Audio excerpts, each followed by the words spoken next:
Switzerland is sending Remo to Liverpool with Watergun. It's a big anti-war song, but did it make us want to put our guns down? Let's review Eurovision.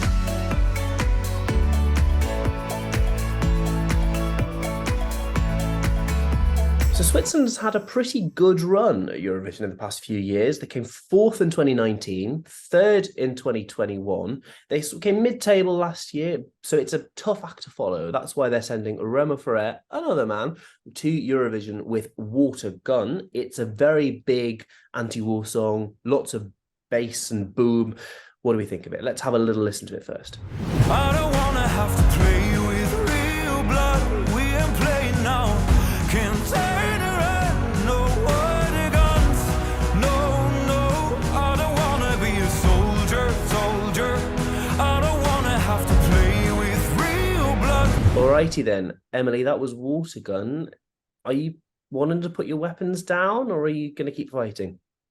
I mean, I really enjoy this, and I think it really kind of, it's interesting because you don't actually hear that many kind of war songs at Eurovision, and this is so kind of like poignant, I think, at the moment in particular as well, especially with this being kind of Ukraine's kind of winning, year. I really enjoy it. I think in terms of kind of the musicology, like it's not anything kind of spectacular or something that we haven't seen before. So I think they need to kind of do some TuralTuranX type staging to kind of lift it. But I really enjoy it. I think it's a really solid entry, and I think the message in it will resonate with kind of a lot of people. And he has a lovely voice. I've not seen a live performance, so hopefully that kind of translates. You would hope, but I think it's a really strong entry. I don't think it's quite going to do as well as TuralTuranX, but it's a solid entry, I think.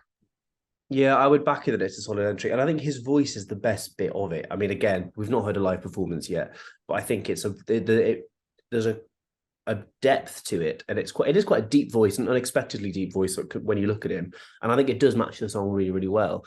And I think your point about we don't really get that many war songs, it is true. We're used to Eurovision, we don't anymore. So it's a strange I can't really see how it can be both not a normal subject matter and also sound quite generic, if I'm honest. I think there's nothing that groundbreaking about this. It's quite male ballady.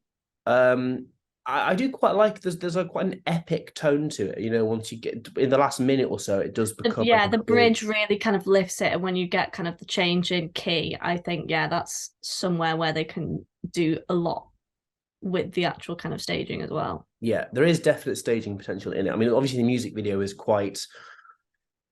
it's quite special effects heavy, and you can't do that as easily on the Eurovision stage. But I think it feels like quite a substantial piece of music, if that makes sense. It feels like it's got weights to it, and that will translate quite well if the staging is done properly to the Eurovision stage. But it's not. Yeah, it's not the type of thing that I would listen to on a daily basis. If it comes on the playlist when my Eurovision playlist is on shuffle, I'll listen to it. Am I going to download it? No. Am I going to listen to it after the contest is done? Probably not. It's there. It's a nice addition, but yeah, it's not changed my life basically, and it's not really. It's a little bit on the nose as well. I think a little bit in aspects of it. I just find it's competent, but it's not expert. Is probably my take on it.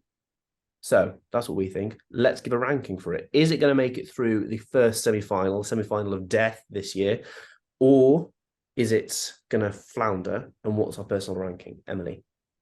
Now, I should know this, and this is also me testing your knowledge. Is it in the same semi-final as Cyprus? No. Then I think it will go through. Well, I think it would. I think basically, because it is quite similar male ballady to Cyprus, I think if they were in the same semi-final, it would probably go through over Cyprus. Really? I think if you actually kind of, I think the message probably has more resonance than a kind of straightforward love ballad. Maybe that's just my view. I think Cyprus is more memorable. I think that I'm not going to bother singing it, but that sort of quite high pitched thing that he does in the chorus. I think it's quite memorable, and that sticks in my head more than Switzerland. There's nothing that grabs me like Ooh, of Yeah. the song, yes, I need to vote for that. Yeah, no, okay, that's fair. I mean, regardless, I do think it'll get through to the final kind of fairly easily. And I am quite a big fan of it. So for me, my personal ranking, I'm giving it an 8. That's quite high. Yeah. I think it probably will go through. It could be this and the Netherlands are the two songs that I think could be the shock non-qualifiers of the year, which would be interesting because this is better than Switzerland's song last year. It is, and that made it through. It was hit and miss. It didn't do very well with the popular vote, and that's where this is going to have to be. It is all televote this year to make it through. So I think it probably will. Again, as with Serbia in the previous episode, I think this will be a 7th, 8th, 9th type situation. Might squeak through in 10th. But I can also see if the staging's not up to the level it should be for a song like this, I can see it missing out. So it's not a guaranteed qualifier by any means, but I think it's interesting enough. And I'm going to give it a 6 out of 10. So you've given it an 8, I've given it a 6. I just think it's, again, competent, but nothing massively memorable about it. It doesn't reinvent the wheel. Yeah, I think we'll see how it ends up in Liverpool, but we'll see. That's what we think, though. Do let us know what you think. The comments are open. Do like, subscribe. If you do subscribe, hit the bell to get notified every time we upload new videos. We're also on Instagram at Eurovision. So you give us a little cheeky follow there if you want to see a little extra funky content and graphics and all that. I mean, go for it. Why not? Thank you very much for watching, and we'll see you next time.